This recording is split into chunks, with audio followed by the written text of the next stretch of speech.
Hello दोस्तों, आपका lecture number 4 है बीएससी फिफ्थ सेमेस्टर मैथमेटिक्स। आपका जो चैप्टर है वो है algebra of tensor.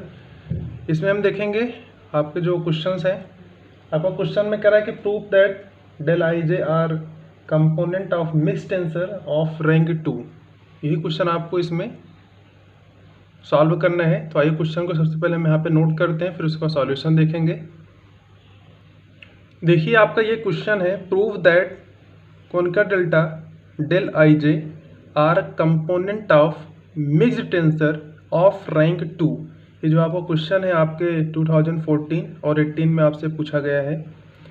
We know that, हम जानते हैं, क्या जानते हैं कि आपका जो कौन का डेल्टा आई जे होता है वो डेलक्स आई अपॉन डेलक्स जे के बराबर होता है। अगर यहीं पे आपका डेल बार आई जे होता है तो ये deluxe bar i upon deluxe bar j के इक्वल होता है। अब यहाँ पे देखिए हम क्या किए हैं, पहले तो फर्स्ट वाले को एज इट इज़ ऐसे ही लिखा गया है, डेलक्स आई अपॉन डेलक्स जे। यहाँ पे हम ऊपर और नीचे डेलक्स बार अल्फ़ा और डेलक्स बार अल्फ़ा से क्या कर दिए हैं, मल्टीप्लाई। तो इससे कुछ मतलब है नहीं, क्योंकि इसका जब वैल्यू आएगा कट के 1 हो जाएगा। अब यहाँ पे देखिए हम बीटा से भी मल्टीप्लिकेशन करेंगे तो आपका हो जाएगा डेलक्स आई, ये अल्फ़ा वाला इसके अपॉन में ले आएंगे तो हो जाएगा डेलक्स बार अल्फ़ा। अब देखिए हम डेलक्स बार बीटा अपॉन डेलक्स बार बीटा भी करेंगे, जैसे कि हमने ये अल्फ़ा वाला किया था। तो आपका हो जाएगा डेलक्स बार बीटा अपॉन डेलक्स जे, ये वाला टर्म। और अभी आपका ऊपर वाला बच्चा है डेलक्स बार अल्फ़ा और इसका एक नीचे का हिस्सा डेलक्स बार बीटा। तो हम कुछ इस प्रकार से इसको लिख सकते हैं। अब देखिए यहाँ पे देखिए आपका अल्फ़ा और बीटा सेम है, तो इसके लिए हमने क्या किया है, कोनिकल डेल्टा बार अल्फ़ा और बीटा कर दिया। फॉर इसके लिए देखिए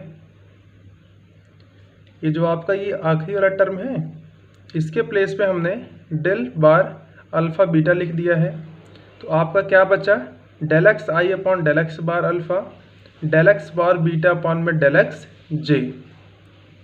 अब यहाँ पे आप देख पा रहे हो आपका जो डेल आई जे है वो डेल बार अल्फ़ा बीटा में ब्रेक हुआ। अब ये देखिए बार अल्फ़ा ऊपर है तो नीचे लिखा गया है और ये बीटा नीचे है तो ऊपर लिखा हुआ है। आपका आई इंडेक्स जो है वो ऊपर था तो ऊपर ही लिखा हुआ है और आपका जे जो है वो नीचे है तो उसको नीचे लिखा गया है। अब ये क्या कर रहा है, वो with the law of transformation को फॉलो करता है। तो इसके प्लेस पे हम लिखेंगे, देखिए we see that the above equation represent a law of transformation. Hence आपका जो डेल आई जे है इज अ मिक्स टेंसर। क्यों, क्योंकि आपका जो आई इंडेक्स है वो आपका सुपर स्क्रिप्ट है और यहाँ पे जो जे इंडेक्स यूज हुआ है वो आपका सब स्क्रिप्ट है। तो जहाँ पे सुपर स्क्रिप्ट और सब स्क्रिप्ट दोनों होता है उसको हम कहते हैं मिक्स टेंसर।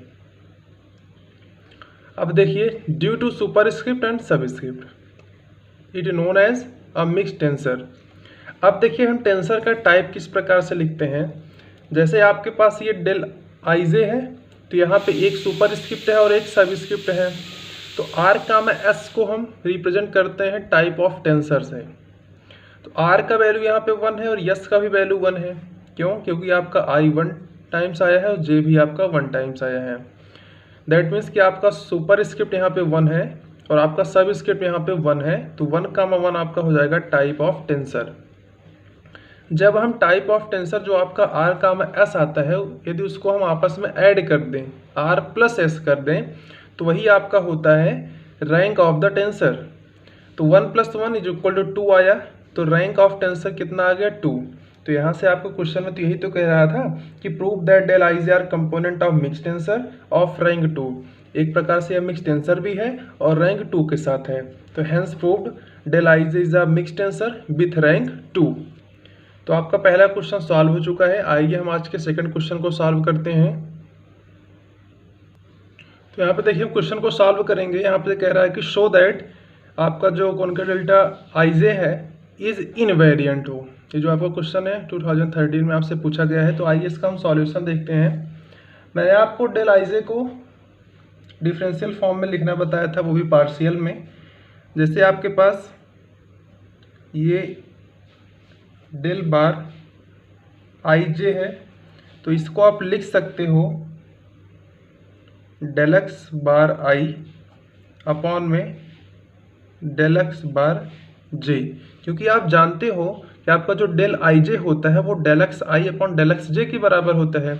अगर यहाँ पे बार लगे तो यहाँ भी तो बार लगेगा। अब इसका वैल्यू 1 कब होगा, इफ आई जो हो वो जे के बराबर आ जाए, और इसका वैल्यू 0 कब होगा, if I is not equal to J. Again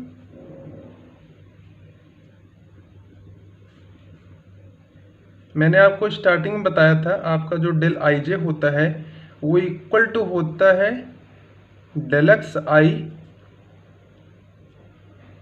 del x j के बराबर।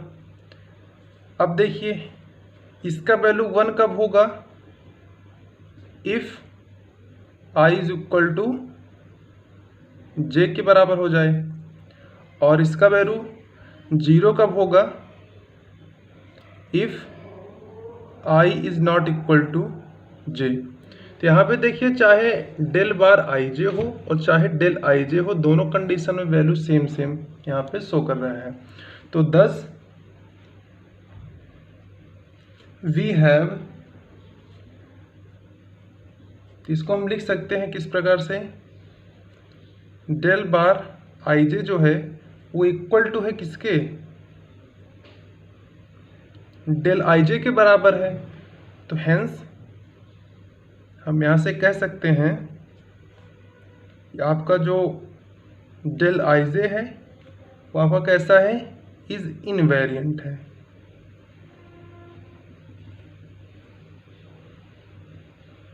तो ये भी क्वेश्चन यहाँ पे प्रूव्ड हो गया है। मैंने सबसे पहले क्या किया,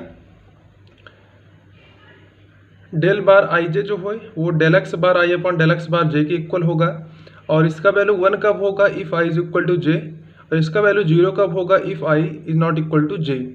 अगेन आपका जो डेल आई जे है वो del x i upon del x j के बराबर होता है, और इसका वैल्यू 1 कब होता है, if I is equal to j, और 0 कब होगा, if I is not equal to J.